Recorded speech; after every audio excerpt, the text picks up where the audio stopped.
Boa noite. Boa noite. E o acusado de atear fogo em morador de rua em São Paulo é preso pela polícia. Essas e outras notícias você acompanha em instantes no Rede TV News.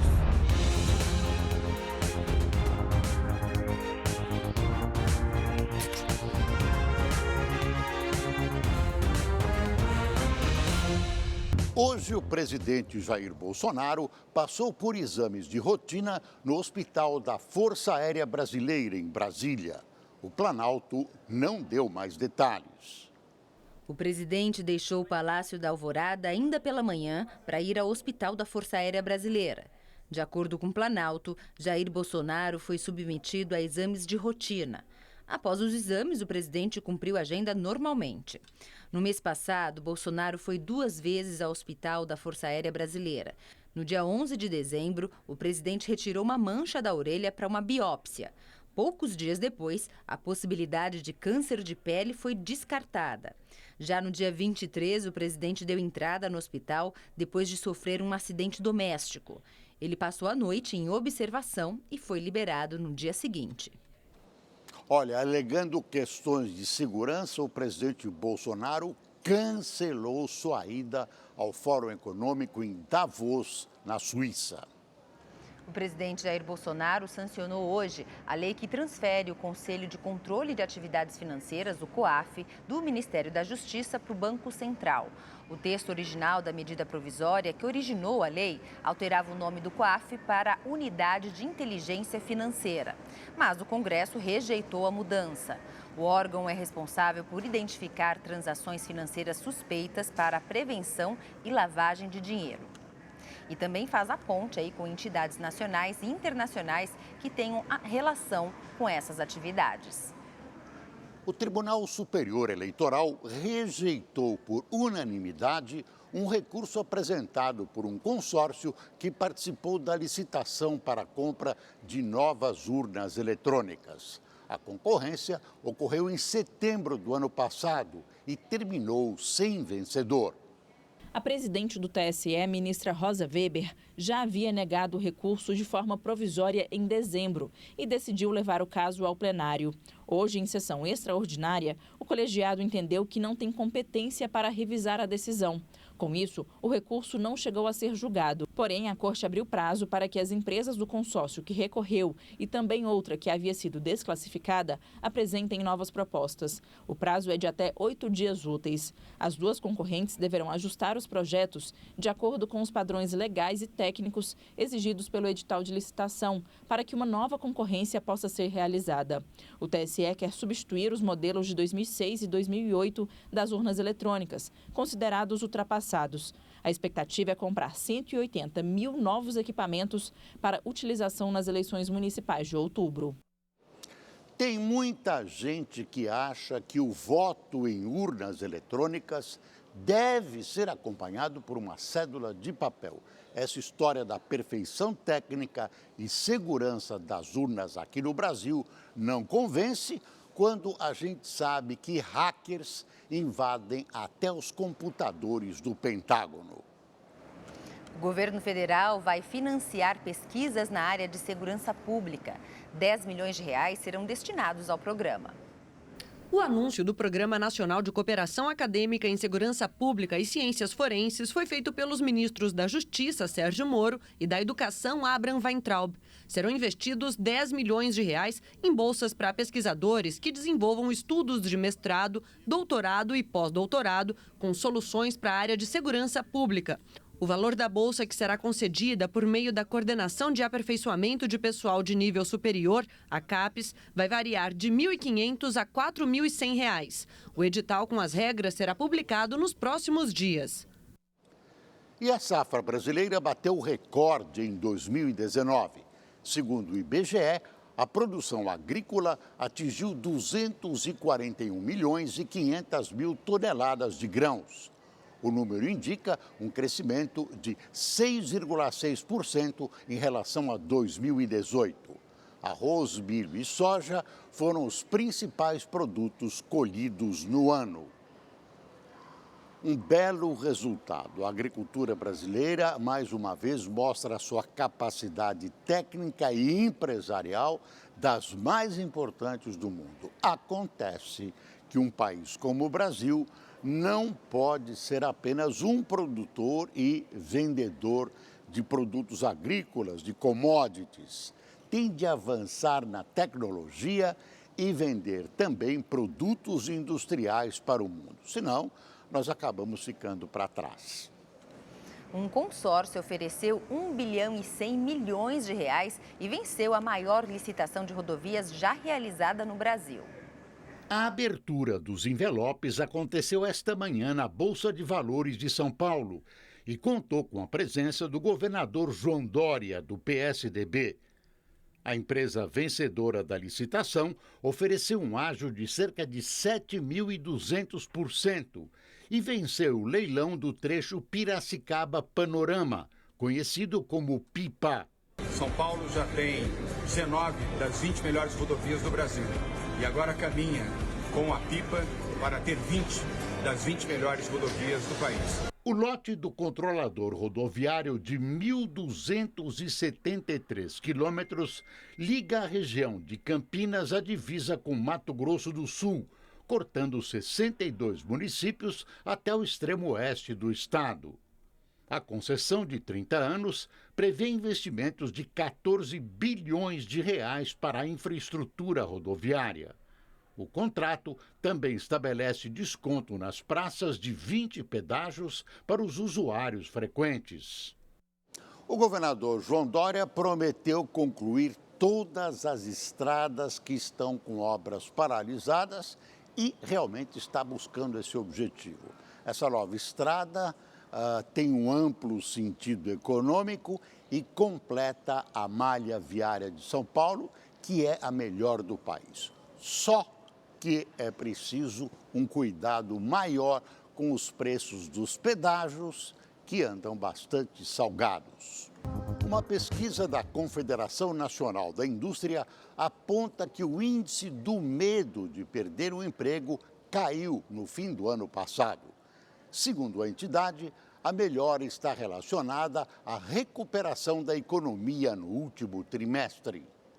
De acordo com o levantamento divulgado hoje, o indicador caiu 2,1 pontos no mês de dezembro de 2019 e chegou a 56,1 pontos. Em setembro, quando a pesquisa anterior havia sido realizada, a taxa era 58,2 pontos. Ainda segundo os dados obtidos, o receio de perder o trabalho é maior entre as mulheres. Apesar da queda, o resultado continua acima da média histórica, de 50,1 pontos. A pesquisa foi realizada com 2.000 pessoas em 127 municípios, de 29 de novembro a 2 de dezembro. Sabe aquela história de ano novo, vida nova? Isso é o que os quase 12 milhões de desempregados buscam em 2020. Começar o ano com uma oportunidade de trabalho, né? Bom, em São Paulo, um mutirão de emprego já recebeu mais de 1.000 candidatos em apenas 3 dias. A fila dobra para cá, dobra para lá e dá a volta pelo terceiro andar do Centro de Integração da Cidadania, o SIC, na zona sul da capital paulista. Mas a concorrência não desanima. A gente não pode desistir, né? Tem que tentar. Espaço existe para todo mundo. Já comecei o ano bem, né? Fazendo uma ficha, mas sabendo que não vai ser o primeiro, né? Muitas vezes a gente faz mais de uma para conseguir o lugar certo, determinado pelo Senhor, né? Mesmo assim a gente agradece, né? O mutirão começou na segunda-feira com oportunidades nas áreas de alimentação, logística, atendimento em restaurantes, atacadistas e lojas de artigos esportivos. Hoje veio procurar o quê? Qual a oportunidade? Eu fiquei sabendo sobre uma vaga de um atacadão que tem aí, entendeu? E eu não sou um cara que não escolho emprego, né? Essa crise que está no país não dá para escolher. Então, que aparece, me jogam.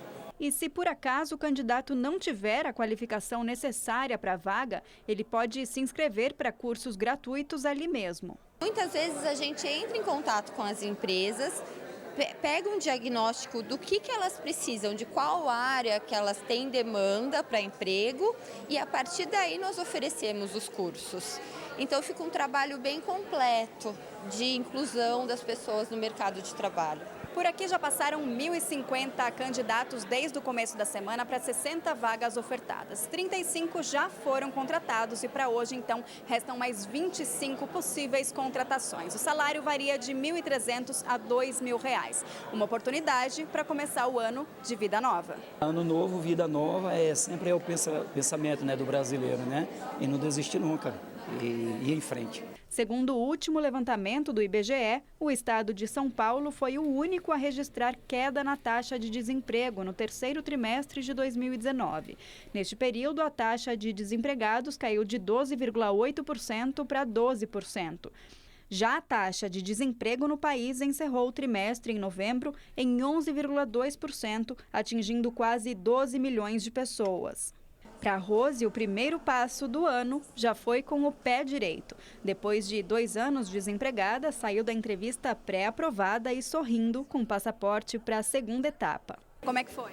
Foi ótimo, graças a Deus mandou voltar, né, retornar na sexta-feira e vamos ver no que dá, né? Esperamos que saímos daqui com a resposta mais positiva ainda. Durante os 2 primeiros dias de mutirão, outras 72 pessoas foram encaminhadas para novas seleções que nem estavam previstas.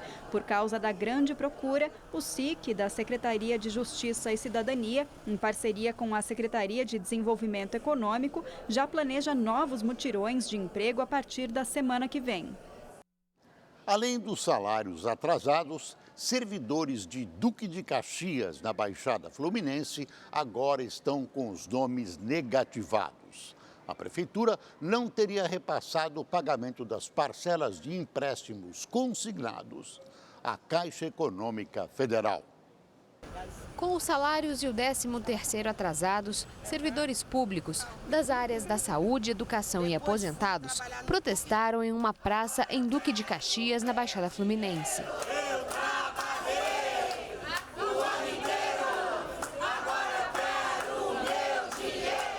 Até agora ele não consegue fazer um calendário para pagar os servidores. Quem mora de aluguel está com dívida de aluguel, dívida de escola, várias dívidas, porque esses atrasos todos gerou várias dívidas e vários juros que atualmente é impagável. Então, como você também não tem data para receber, você também não pode negociar a sua dívida.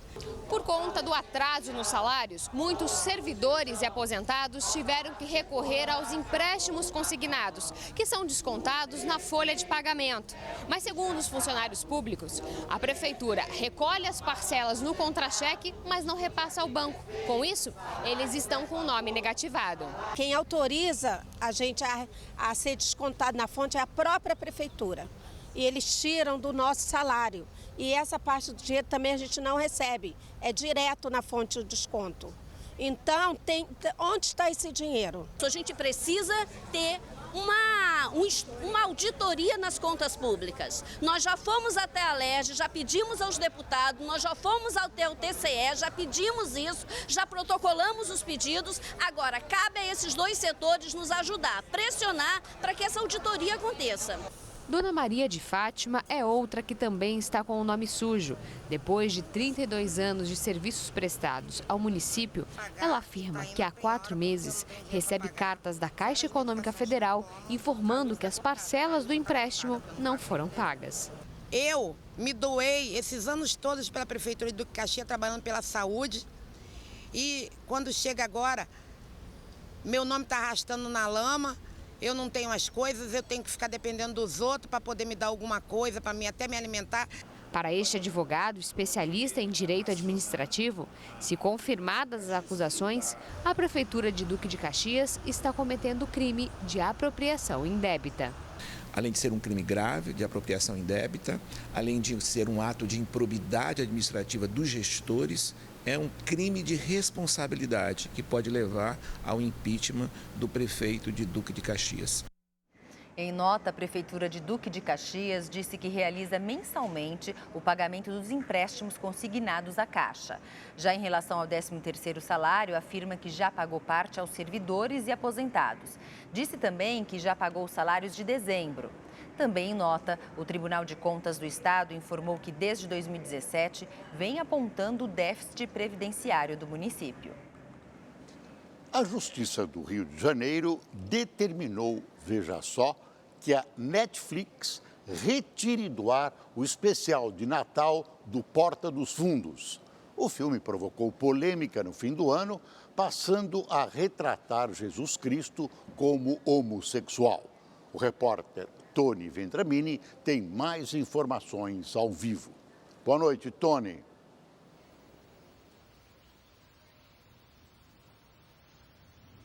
Boa noite, Boris. Boa noite, Gabriela. Boa noite a todos que nos acompanham. A decisão foi do desembargador Benedito Abicair, da 6ª Câmara Civil do Rio de Janeiro, atendendo um pedido da Associação Centro Dom Bosco de Fé e Cultura. Esse pedido havia sido rejeitado em primeira instância. O desembargador explicou na decisão que considera adequado para a sociedade brasileira, majoritariamente cristã, que o especial do Porta dos Fundos seja retirado do ar até o julgamento do mérito, como uma postura de cautela para acalmar os ânimos. Hoje, a Polícia Federal incluiu o nome de Eduardo Fauzi na lista de difusão vermelha da Interpol. Ele é apontado como um dos participantes do ataque à produtora do Porta dos Fundos em dezembro. Segundo a polícia, Fauzi, que agora pode ser preso em qualquer país, está foragido na Rússia. Do Rio de Janeiro, ao vivo, Tony Vendramini para o Rede TV News. Tem muita gente no Brasil com saudades da censura. Já esse terrorista precisa ser submetido às penas da lei. E espera-se que não seja condenado apenas a doar cestas básicas.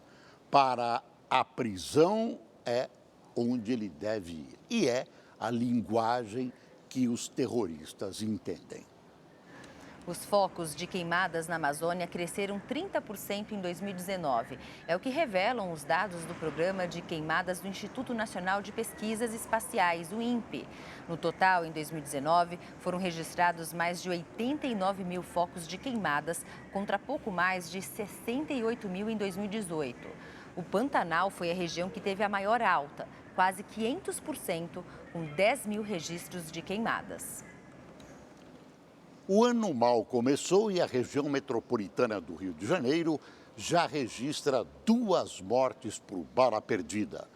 No ano passado, milhares de tiroteios assustaram os moradores. Os dados são do aplicativo Fogo Cruzado, que monitora confrontos com armas de fogo. Durante 2019, a região metropolitana do Rio de Janeiro teve mais de 7 mil tiroteios. Somente na Avenida Brasil, que corta as zonas norte e oeste, foram 169 confrontos. Meu Deus do céu! A gente não sabe pra onde a gente vai, cara! Nos corredores do BRT, sistema de ônibus em faixa exclusiva, ocorreram 250 confrontos. Outros 48 aconteceram perto da linha 2 do metrô e 198 no entorno das linhas de trem dos subúrbios. Assustador, bandido e polícia armada com armas letais que tiram vidas e, infelizmente, a sociedade é vítima. A gente dá uma rezada para Deus aí, pede para Deus olhar para a gente, mas realmente porque assim, pedir para o governo, né, botar mais policiamento na rua, isso nem sei se a gente consegue pedir mais isso. Além de aumentar a sensação de insegurança, os tiroteios também prejudicaram serviços básicos. Durante o ano passado, escolas e unidades de saúde deixaram de funcionar por causa dos confrontos. Segundo a plataforma, 2.100 unidades de saúde foram afetadas. Mais de 1.900 escolas deixaram de funcionar. 2.335 confrontos foram registrados em um raio de 300 metros das unidades de ensino. Os tiros nessas regiões provocaram 445 mortes. A rotina violenta parece não ter fim. Em São Gonçalo, na região metropolitana, 4 idosos morreram entre dezembro e os primeiros dias de janeiro. No domingo, Lisete Pereira, de 78 anos, foi atingida no peito quando estava no quintal de casa. Um dia antes, Ademir Nunes da Conceição levou um tiro durante uma troca de tiros entre policiais e traficantes no Morro do Salgueiro. No início de dezembro, Sandra Gomes, de 61 anos, foi baleada na nuca ao buscar o neto no colégio. E Maria dos Remédios de Jesus, de 68, morreu ao receber um disparo durante uma perseguição de policiais a criminosos. A polícia prendeu o homem que provocou uma explosão e matou um morador de rua no último domingo na zona leste de São Paulo. Ele era conhecido da vítima e também vivia nas ruas da capital paulista. O suspeito foi preso na região central da cidade. Segundo a polícia, Flauzino Cândido, de 49 anos, confessou ter ateado fogo no morador de rua Carlos Roberto Vieira da Silva, de 39 anos, na zona leste de São Paulo, na noite do último domingo. Segundo a polícia, o suspeito também é morador de rua e conhecia a vítima há pelo menos 5 anos. Aos policiais, ele contou informalmente que houve uma desavença entre os dois por causa de uma quantia em dinheiro que ele carregava e acabou sumindo. Por isso, decidiu se vingar, já que a vítima era a única que sabia do dinheiro. Porém, durante o depoimento na delegacia, ele se recusou a confirmar a mesma história. Ele disse que ele fez um saque de uma determinada quantia, um valor de R$10.000, e que a única pessoa para a qual ele teria mostrado, apresentado esse dinheiro, teria sido a vítima. E que só ele sabia. Alegações isso do investigado. E que quando ele acordou naquela noite, ele verificou que ele já não estava mais de posse daquele dinheiro. E ele fez a presunção de que então a única pessoa teria sido a vítima, o autor do furto. Mas isso, nós não estamos convictos disso ainda. Flauzino Cândido foi identificado após depoimentos de testemunhas e por imagens de câmeras de segurança. Em uma delas, o suspeito aparece próximo a uma fogueira, ao lado de onde a vítima dormia. Ele pega um galão com um líquido inflamável e joga em direção ao fogo, provocando a explosão. Em seguida, sai correndo. Carlos Roberto foi socorrido com 70% do corpo queimado e morreu no dia seguinte. Flauzino Cândido foi indiciado por homicídio doloso, quando há intenção de matar. O ano começou e junto com ele vem também os tradicionais impostos, como o IPVA. Em boa parte do país, a cobrança começa amanhã e o vencimento varia de acordo com o final da placa do veículo. Leandro paga quase R$5.000 de IPVA. E mesmo organizando as despesas com pelo menos um mês de antecedência, ele decidiu parcelar o valor. A gente já guarda esse dinheiro, mas mesmo assim a gente faz aí um cálculo para alguns meses, né? Como o início de ano tem muita coisa e o desconto é muito pequeno, a gente prefere aí parcelar para não comprometer a renda mensal. Muita gente vai fazer como ele. Parcelado, moça. Parcelado, porque a vista não tem como não. Parcelado em 3 vezes. Tá difícil? Muito. Não conseguiu se organizar, guardar um dinheirinho para vista? Não tem jeito. 3 vezes. São Paulo tem a maior frota do país. São 31 milhões de veículos, entre carros, motos, caminhões e ônibus. Por aqui, o pagamento para placas Final 1 começa amanhã, Final 2 na sexta e assim sucessivamente. Para pagar o imposto, é só ir a uma agência bancária com o número do Renavan. O pagamento pode ser feito no caixa, nos terminais de autoatendimento ou pela internet. Quem optar pelo pagamento à vista agora, em janeiro, tem 3% de desconto, pelo menos no estado de São Paulo. Já quem pagar em cota única na segunda data, que é fevereiro, perde o abatimento. Mas será que compensa mais à vista ou parcelar em 3 vezes? Hoje não existe nenhum investimento de renda fixa que renda num período de 3 meses 3% ou 10% ou 15%. Então você consegue aproveitar o desconto pagando à vista e você consegue se planejar melhor. O parcelamento sempre prejudica o controle de contas, sempre. Para licenciar o veículo, todos os débitos devem estar quitados. E quem deixar de recolher o IPVA paga multa, que pode chegar a 20% do valor devido. A Secretaria Nacional do Consumidor, que é ligada ao Ministério da Justiça, pediu esclarecimentos da seguradora Líder sobre um suposto sobrepreço do DPVAT, o seguro obrigatório que é pago por todos os donos de veículos. A Secretaria também quer explicações sobre a destinação dos recursos, já que a empresa teria utilizado o dinheiro para pagar a festa de final de ano dos funcionários. Em nota, a Líder afirma que irá apresentar todos os esclarecimentos e nega que exista sobrepreço no valor cobrado. No ano passado, o presidente Bolsonaro chegou a extinguir o seguro, mas uma decisão do Supremo Tribunal Federal restabeleceu a cobrança. Depois, a taxa chegou a ter redução de quase 90%, mas a determinação também foi derrubada pelo STF. A chuva forte que atingiu São Paulo no final da tarde de hoje colocou a capital e cidades da região metropolitana em estado de atenção. O repórter Guilherme Lopes tem mais informações ao vivo. Vamos então falar com ele. Boa noite, Guilherme.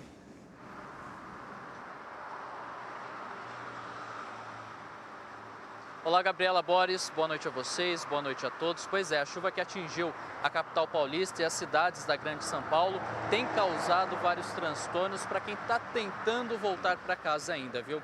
De acordo com o Centro de Gerenciamento de Emergências da Prefeitura de São Paulo, em 3 horas caiu aproximadamente 135 milímetros de chuva. Isso representa aproximadamente 70% da quantidade de chuva esperada para o mês de janeiro inteiro. E as regiões mais afetadas foram a Zona Leste e a Zona Norte de São Paulo. É claro que durante o dia a gente recebeu diversos vídeos dos registros desses transtornos provocados pela chuva.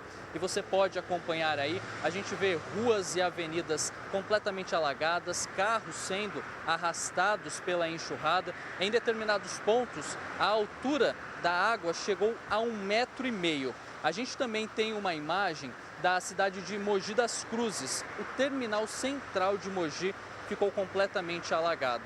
As pessoas, inclusive para se abrigar, entraram nos ônibus e subiram em bancos e também nas muretas na tentativa aí de fugir da água.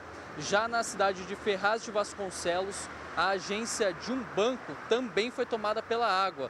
Os clientes que estavam nesse banco ficaram assustados durante o dia, porque a rua que fica em frente ao banco ficou cheia d'água e em determinado momento a enxurrada começou também a invadir a agência.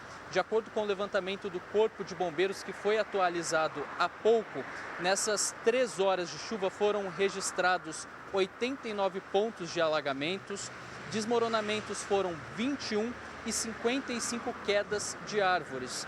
De acordo com os bombeiros, não há o registro de vítimas até o momento. É lógico que em determinados pontos, agora o nível da água já baixou bastante, o pessoal está conseguindo retornar para casa, mas é claro que naquela lentidão e com vários quilômetros de congestionamento e de lentidão também aqui na Grande São Paulo. De São Paulo, Guilherme Lopes, para o Rede TV News. E a chuva forte causou transtornos hoje na região serrana do Rio de Janeiro. O temporal caiu no começo da tarde e, em menos de 1 hora, deixou ruas e avenidas completamente alagadas. A água subiu tanto em Petrópolis que carros foram arrastados pela correnteza. Segundo a Defesa Civil, além de alagamentos, houve também deslizamentos de terra em vários bairros. Vamos saber então se essa chuva continua. Veja agora a previsão do tempo para todo o país. As chuvas continuam se espalhando por todas as regiões do Brasil. Ainda assim, o sol aparece e o calor continua. A quinta-feira vai ser de tempo seco, com sol o dia todo e muito quente para os gaúchos. A máxima pode passar dos 38 graus. Nada de chuva também em Vitória, com 34 graus, em Salvador, onde faz 32 graus, e em Boa Vista, com máxima de 35 graus. A chuva vai ser forte e pode causar transtorno nas áreas em destaque, no interior do sul do Brasil, em áreas do sul de Minas e também em parte do Ceará. Na capital paulista, o dia vai ser típico de verão. Muito sol, calor de 31 graus na quinta e de 32 na sexta, e pancadas de chuva no final da tarde. No Rio de Janeiro, o clima é o mesmo. Depois do sol brilhar forte, vem chuva e faz 33 graus de máxima. Em Fortaleza e São Luís, a chuva forte pode causar raios e ventanias e a máxima pode chegar aos 30 graus. O presidente Jair Bolsonaro fez uma transmissão ao vivo hoje durante o discurso de Donald Trump. Bolsonaro disse que o Brasil repudia o terrorismo e também rebateu o ex-presidente Lula, que em postagens nas redes sociais criticou a posição brasileira diante do conflito entre Estados Unidos e Irã. Muitos acham que o Brasil deve se omitir no tocante aos conhecimentos, aos acontecimentos. Eu queria dizer apenas uma coisa. O senhor Luiz Inácio Lula da Silva, enquanto presidente da República, ele esteve no Irã. E lá defendeu que aquele regime pudesse enriquecer o urânio acima de 20%. que seria para fim pacífico. Complementaria apenas uma questão. Nós temos que seguir as nossas leis. Nós não podemos extrapolar. Mas acredito que a verdade tem que fazer parte do nosso dia a dia, que nós queremos paz no mundo.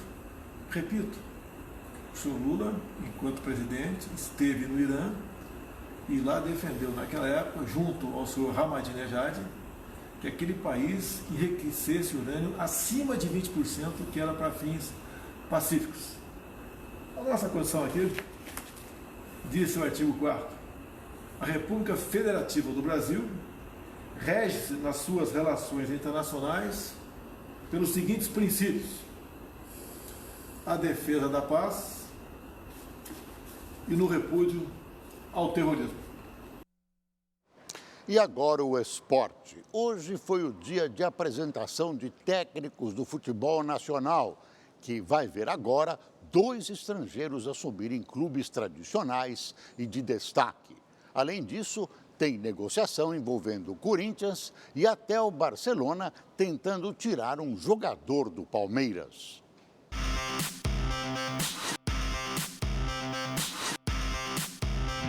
No Santos, Gesualdo Ferreira deu a sua primeira entrevista como treinador. O português recebeu a camisa 10 das mãos do presidente José Carlos Pérez. O técnico é mais um estrangeiro a comandar uma equipe brasileira.